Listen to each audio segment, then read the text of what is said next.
Welcome to Israel Now News. I'm Yochanan El Rom. And I'm Erin Viner. In our top story, Prime Minister Benjamin Netanyahu reaffirmed Israel's commitment to the full restoration of peace on its southern border and stated that nothing less than a complete cessation of hostilities from the terrorist-run Gaza Strip is acceptable. He made the remarks after the worst exchange of fire since the 2014 war between the two sides. The Hamas barrage of nearly 200 missiles injured 19 Israeli civilians. The IDF retaliated with airstrikes that destroyed hundreds of terrorist military targets in the lawless enclave. The United States condemned the Palestinian attacks and supported the right of the Jewish state to defend its civilian population centers. A State Department spokeswoman called for an end to the violence, blaming Hamas for the escalation and for the humanitarian crisis that exists in the Gaza Strip. An Egyptian brokered truce ended the most recent round of hostilities, but the border remains tense as thousands of Gazans continue to riot each week. Meanwhile, unnamed senior U.S. officials just revealed that Israeli Prime Minister Benjamin Netanyahu held a secret summit with Egyptian President Abdel Fattah al-Sisi in Cairo this past May to discuss long-term ceasefire agreements with Gaza. Neither of those leaders has commented on the report. Israeli Cabinet Minister Zev Elkin of the Prime Minister's Likud party pointed out that Cairo bears just as much responsibility for the Palestinian enclave as Jerusalem. Gaza was ruled by Egypt from 1948 to 1967 and after that by Israel until its full withdrawal in 2005. Both of the bordering countries maintain a blockade against the Strip's Islamist Hamas rulers. Israeli Prime Minister Benjamin Netanyahu is slated to attend next month's opening of the 73rd session of the United Nations General Assembly. He's also expected to hold talks with U.S. President Donald Trump. The American leader will address the UN forum on September 25th, which is the first day of the Jewish holiday of Sukkot. The Israeli premier will spend the intermediary days of the festival in New York, which suggests that he may also be among the first world leaders to speak at the gathering. The agenda of the Trump-Netanyahu summit will likely be topped by Iran and the effects of the reinstated American sanctions against the hardline Islamic regime. The two last held face-to-face meetings in Washington this past March, but maintain regular contact over the phone. Meanwhile, Israel remains the only country in the world to stand with the United States over its decision to reimpose sanctions on Iran. While Prime Minister Netanyahu hailed the move as an important moment for the entire world, the international community is lining up against America. The UN still considers the 2015 nuclear deal as a diplomatic achievement and has been lobbying world governments for their continued support. The European Union, Britain, France, and Germany issued a defiant joint statement declaring that they have no intention of scaling back economic ties with the rogue Islamic Republic. Tehran's traditional trading partners, such as Turkey and India, have also vowed to disregard the unilateral U.S. sanctions. Washington is engaged in efforts to remove the issue of the so-called Palestinian refugees from future negotiations between Jerusalem and Ramallah. This according to internal White House emails reportedly obtained by the Foreign Policy News magazine. Senior presidential advisor Jared Kushner allegedly advocated the disruption of activities by the United Nations Relief and Works Agency for Palestinians in a January 11th memo sent to Middle East envoy Jason Greenblatt and other top officials. Kushner is said to have denounced the UN agency as corrupt, inefficient, and having failed to advance peace by perpetuating the status quo. Critics have long charged that UNRWA destabilizes the region by artificially keeping the refugee issue alive and kindling hopes among displaced Palestinians that they could someday return, which Israel has rejected. The Palestinians are the only people in the world for whom the UN is willing to grant refugee status to generations and generations of their descendants. Palestinian Authority President Mahmoud Abbas met with Jordan's King Abdullah in Amman to discuss the situation in the region ahead of the much-anticipated U.S. Middle East peace plan. After the talks, the PA boss announced that both Ramallah and the Hashemite Kingdom reject Trump's proclaimed deal of the century, even though it has yet to be released. White House envoys have been working for months on the proposal, which administration officials say will also include a robust economic plan. It is expected to diverge from previous initiatives, such as the 2002 Saudi plan, which offered normalized ties between Arab states and Israel in exchange for Palestinian statehood and the full withdrawal by the Jewish state from its biblical heartland. The Israeli government is calling on Colombia to reverse its recognition of Palestine as an independent state. The decision was announced in the final days of the outgoing government of Juan Manuel Santos. The South American country and Israel enjoy a military alliance. The foreign ministry in Jerusalem responded that the move contravenes the close relations with Bogota and extensive cooperation that are vitally important to both nations. Newly elected President Ivan Duque said his predecessor's government informed him in advance of the decision, but that he intends to re-examine it in the interest of preserving ties with Colombia's allies and friends. There is cautious optimism over the change of guard at the UN Human Rights Council. Former Chilean President Michelle Bachelet has just been appointed as the next human rights chief at the world body, in place of Jordanian Prince Zaid Rad Al Hussein, whose 4-year tenure was marked by a flagrant anti-Israel platform. Washington withdrew from the Geneva-based council in June over its refusal to reform and its chronic, disproportionate obsession with Israel, or adequately address major human rights crises in Iran, North Korea, the Democratic Republic of Congo, and elsewhere. U.S. Ambassador to the UN, Nikki Haley, said that it's now up to President Bachelet to speak out against these failures rather than to accept the status quo. A furor over alleged anti-Semitism in Britain's main opposition party widened in recent days when the Daily Mail reported that Labour leader Jeremy Corbyn laid a wreath at the graves of Palestinian terrorists during a 2014 visit to Tunisia. The article was accompanied by a photo of Corbyn standing near the burial sites belonging to members of the PLO's Black September terrorist group that killed 11 Israeli athletes and a German policeman at the 1972 Munich Olympics. Israeli Prime Minister Netanyahu sent out a tweet calling for unequivocal condemnation across the political spectrum against the visit, as well as the politician's previous comparisons of Israel to Nazis. Corbyn shot back by denying the Tunis report and demanding that Israel be condemned due to its handling of the Gaza border violence. However, a few days later, Corbyn did admit to being present as the wreath was placed at the terrorist graves, but claimed that he didn't think he was involved in it. The many anti-Semitic charges against Corbyn and other Labour members appears to be having an effect. A recent survey reflects a further 3-point drop, with just 35% of the British public voicing support for the left-wing party. The Palestinian Authority is openly defying Belgium by refusing to change the name of a Brussels-funded school inaugurated in honor of a terrorist. The PA claimed that it would change the name of the Martyr Dalal Mughrabi Elementary School last year after Belgian authorities adamantly declared that they would not permit their nation to be associated with the names of terrorists. Mughrabi was a female PLO murderer involved in the 1978 Coastal Road massacre that killed 38 Israelis, including 13 children. According to the Palestinian Media Watch organization, the cynical use of her name for the children's school remains in effect as part of Ramallah's ongoing glorification of terror. Meanwhile, Israeli Prime Minister Benjamin Netanyahu took Oslo to task over its financial support of the Norwegian Refugee Council. The Israel Hayom newspaper reported that the pro-Palestinian group is behind efforts to deliberately destabilize the Israeli judicial system by inundating the High Court of Justice with as many petitions as possible.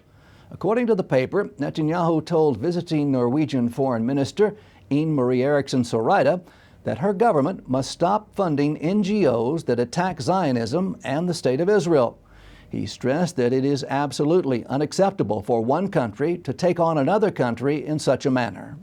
A group of 20 Palestinian fishing boats set sail off the shore of Gaza in a protest against Israel's maritime blockade of the Strip. Some of the demonstrators set fire to tires that they dumped overboard and sent off in the direction of 4 approaching Israeli naval vessels.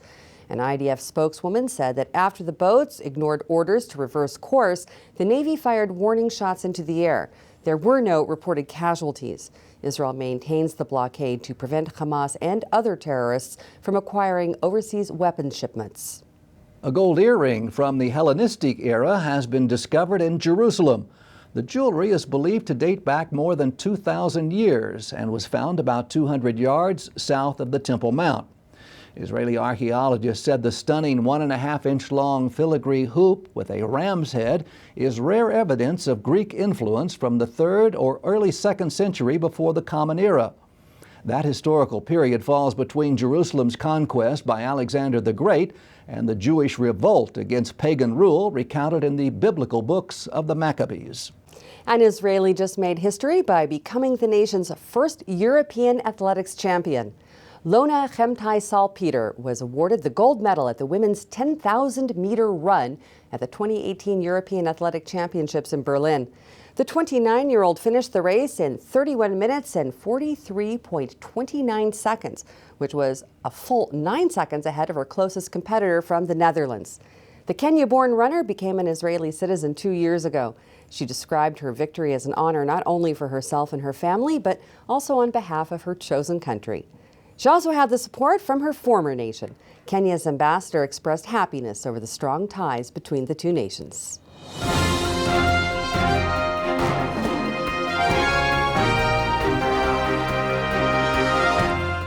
That concludes the news portion of our show. Stay tuned for Ask the Source with Josh Reinstein.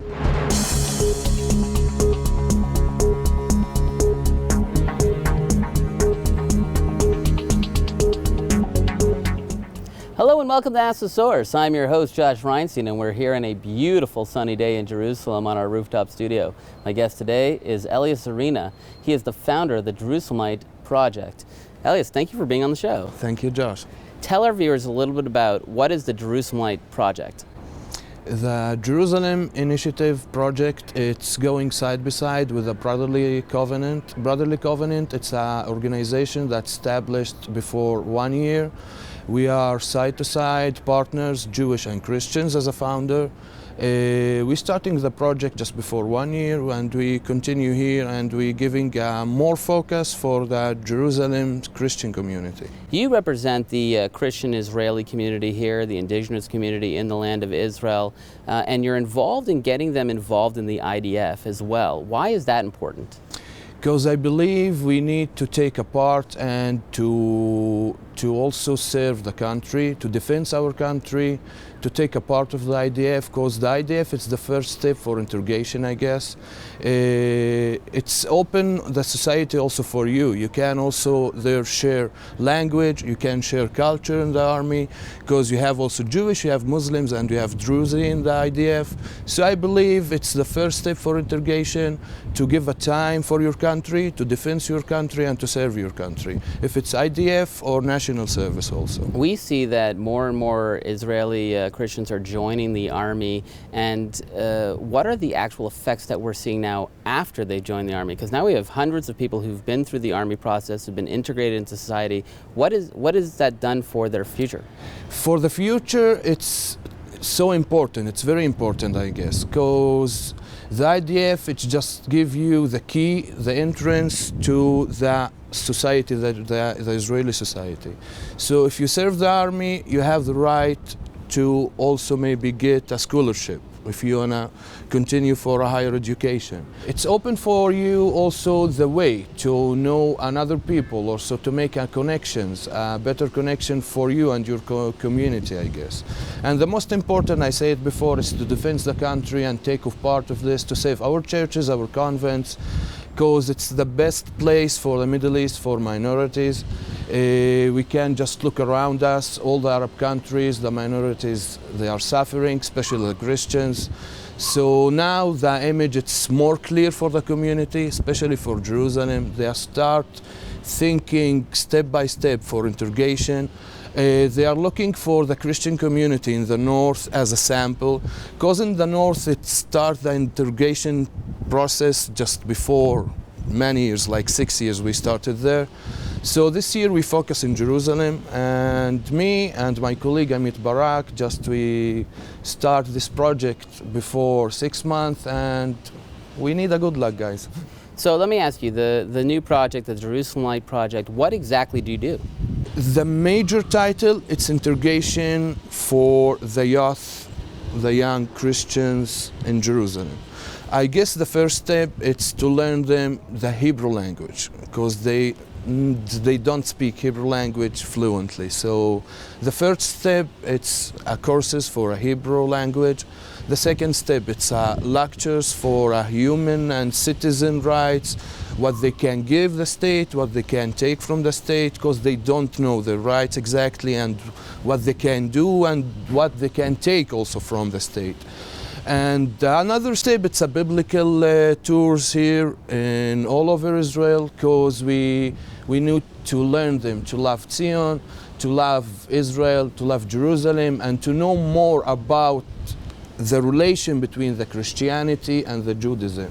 Because Christianity is based on the Judaism, and we continue the same Masoret, what we call it in Hebrew. So I believe it's important just to focus here in Jerusalem as the community, because a long time the community here, they don't know their real identity.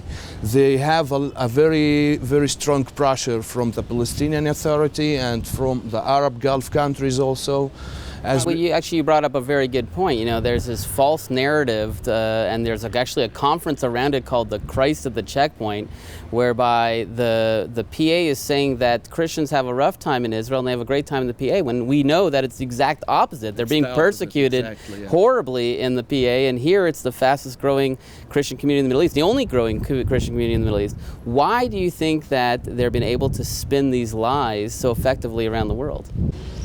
Look, first of all, the Christian community, especially in the West Bank and the Palestinian Authority, they are living really under pressure. They don't have the right to talk. They don't have the right to pray even. Sometimes, especially like during the Ramadan month, the Muslims fasting all the day from sunset to sunset, it's not allowed for a Christian to smoke or to drink water, even it's 90 Fahrenheit. So it's difficult for them to live there. I believe that in Israel it's more comfortable for the Christians, because we have the same ideology. We are more open-minded, and we can just be really a part of this state. This is the main and the major idea and ideology for. And one of the things that we're seeing also is that as the community strengthens and grows in Israel, I mean, Israel's very proud of their Christian community, but it's only 2% of the population.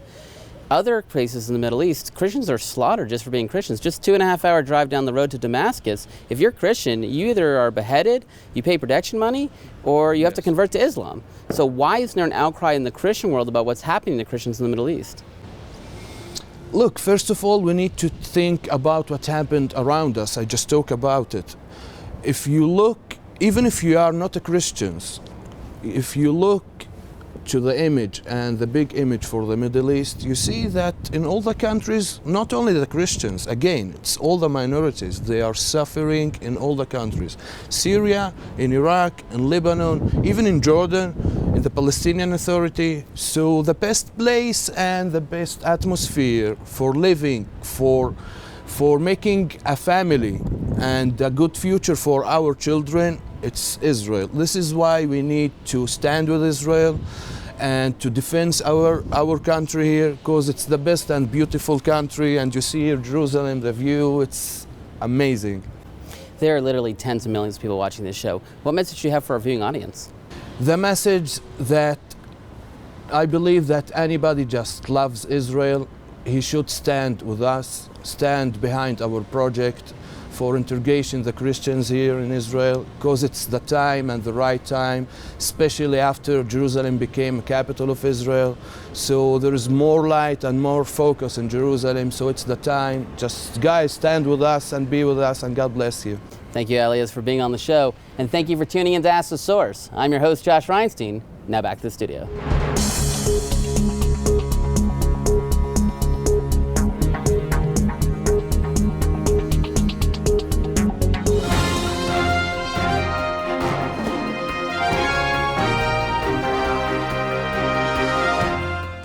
Up next, the return to Zion with Karen Hayesod.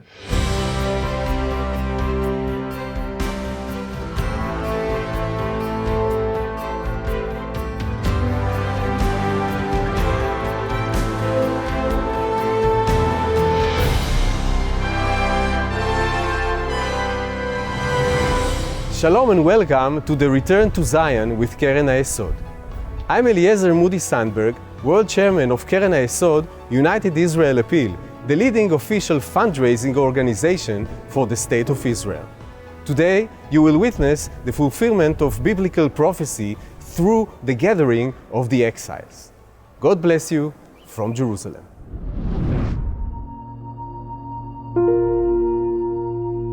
Despite enduring thousands of years of danger and persecution, the Jewish people never lost the heartfelt dream of returning home to the eternal city of Jerusalem, to the land of Abraham, Isaac, and Jacob, to King David's capital. Scattered across the four corners of the earth, Jerusalem continued to beat relentlessly in the heart of every Jew. Through the darkest of days, the dream remained to see Jeremiah's prophecy come to life. There is hope for your future. Your children will return to their borders.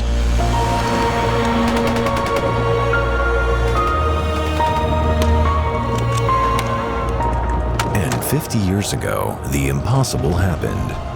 Exiled, dispersed, and downtrodden for generations, the Jewish people finally returned to Jerusalem.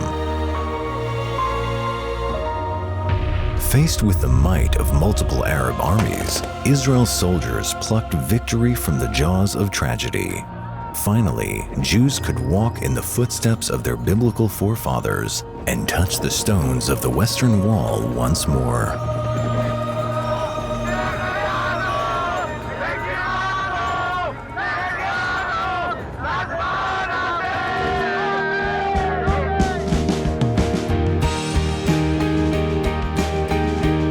In the 5 decades since then, Jerusalem has become a city transformed. From the rubble of war, a modern, high-tech metropolis has been built. A political capital and a cultural capital has blossomed. New neighborhoods continue to be built, while cutting-edge medical centers, universities, and research hubs lead the world. And all the time, a heavenly tranquility can be felt as the faithful of 3 religions worship, live, and play in freedom.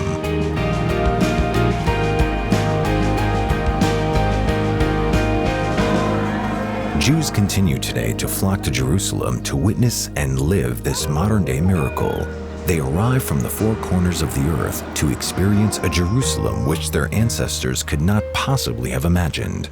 Soon, the Jews of Israel will outnumber those living in the rest of the world for the first time in 2 millennia. With the help of Keren HaYesod supporters, they are making new lives in the land of Israel. The Jewish people are truly coming home.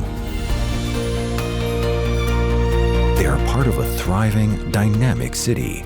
A city which stands at the crossroads of the past and the future, the ancient and the modern, where thousands of years of history blend seamlessly with the promise of a better, brighter tomorrow. Thus says the Lord God, Behold, I will lift up my hand to the nations and set up my standard to the peoples, and they will bring your sons in their bosom, and your daughters will be carried on their shoulders. We've been praying to return home, to be back in the promised land. And we are here in Israel with the new Olim, with the new immigrants who arrived to Israel. This is the moment of the fulfillment of the biblical prophecies. It is happening as we speak around me. God bless Israel. God bless you. Thank you very much for your kind support, bringing the Jewish people back home and fulfilling the biblical prophecies. To this day, Keren HaYesod is helping Jews around the world come home with the help of Jews and non-Jews alike. But the mission is not yet complete. Jerusalem continues to develop, to strive for greater prosperity. Ethiopian Jews continue to arrive, facing the difficult challenge of absorption. The possibilities for this special city, with this special community at its heart, are endless. And together, we can write the next chapter in a history like no other. This is your last chance to donate before the end of the year and receive your holiday blessing from Jerusalem.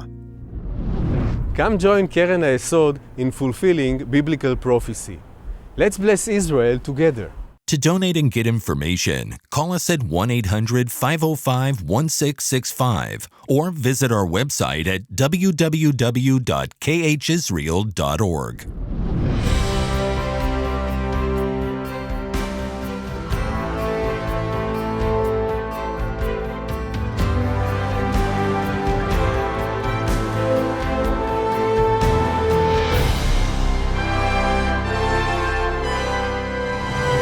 Not since Daniel Patrick Moynihan in the 1970s has Israel had a better friend in America's ambassador to the UN, Nikki Haley.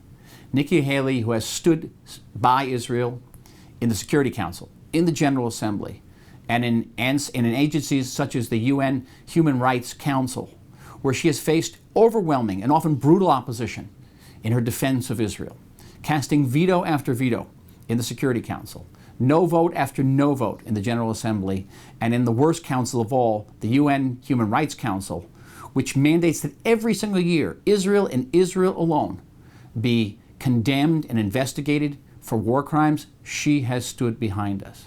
The UN, where Israel is condemned more frequently than all other states in the world combined, including Syria, including North Korea, Nikki Haley has stood by us.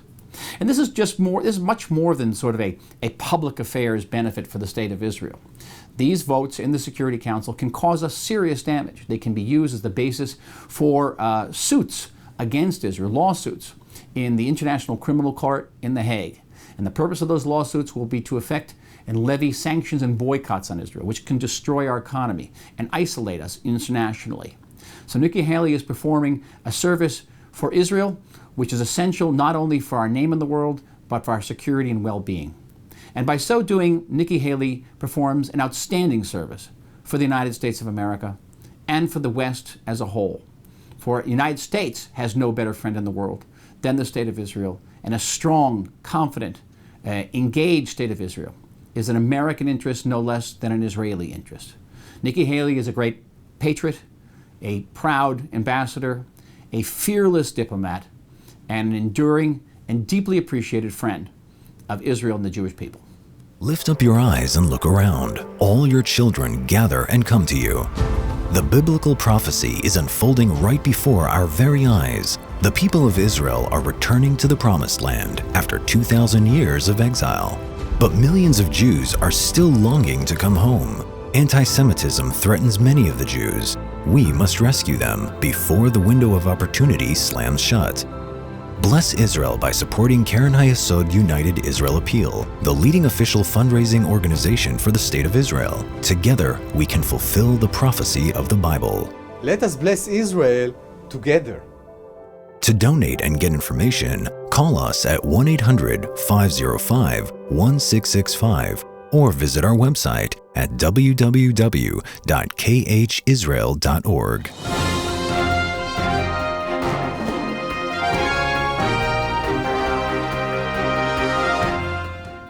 That's all for this edition of Israel Now News. I'm Yochanan Elrom. And I'm Erin Viner, reporting from our studio in Jerusalem. Please join us again next week for all of your Israel updates.